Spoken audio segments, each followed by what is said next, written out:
how important is notes making and how important is synopsis? Because this is something I always talk about, Yes. but I want to hear from you as an aspirant who's qualified. Yes. What did you do and how important is that? वो notes and synopsis both are very very important, I would say.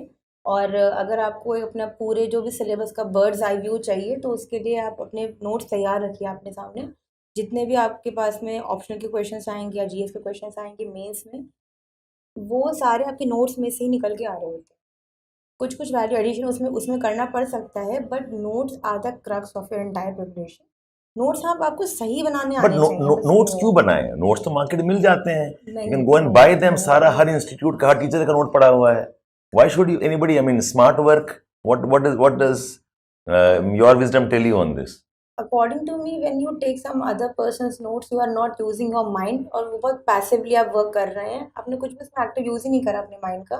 और आप जब exam देने बैठेंगे आपको बहुत active thinking चाहिए वहाँ पर। और वहाँ पर ये नहीं कर सकते हैं कि आपने किसी के नोट्स आप उसको रट लीजिए, बट वो आप उसको वहाँ पे रिप्रोड्यूस कर नहीं पाएंगे एग्ज़ाम की फॉर्म में।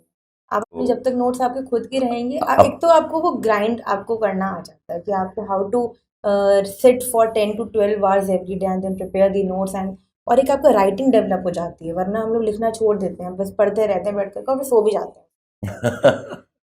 तो वो लिखना भी नहीं आता है और ना ही ग्राइंड करना आता है। उसके बाद में हमारी जो एनालिटिकल स्किल्स भी डेवलप नहीं हो पाती हैं। अगर हम किसी और के नोट्स ले लेते हैं, हमें लिंकेजेस नहीं आती, और इस समय पर UPSC is all into the analytical part. बहुत ज़्यादा लिंकेजेस हैं। GS3 के पेपर में GS2 का GS4 का कुछ भी पूछ रहे हैं इस समय पर। वो GS4 में इन्वायरमेंट पूछ रहे हैं, इन्वायरमेंट के एथिक्स पूछ लेंगे। GS1 में वो लोग इकोनॉमी पूछ लेंगे। They are asking anything and everything. तो जो बाउंड्रीज ब्लर हो चुकी हैं, it has to be your thinking, your understanding, your notes. Exactly. और स्मार्ट वर्क इससे नहीं होता है कि आप किसी और की चीज़ पढ़ लें। स्मार्ट वर्क ये है कि अगर आपके नोट्स हैं, पहले आप उनको कंसोलिडेट करके रखिए and then you go through 3 or 4 cycles of it. Like मैंने करा था कि अगर मेरे 50 पेजेस का एक चैप्टर है तो उसके पहले स्टेप में उसके नोट्स बने तो 10 पेजेस में आए, अगले स्टेप में वो 5 में रह गए, 4th और 5th आइट्रेशन में आके वो सिंगल या हाफ पेज पर आ गए, और फिर एग्जाम से पहले जस्ट बस उसको पढ़ना पड़ा मुझे।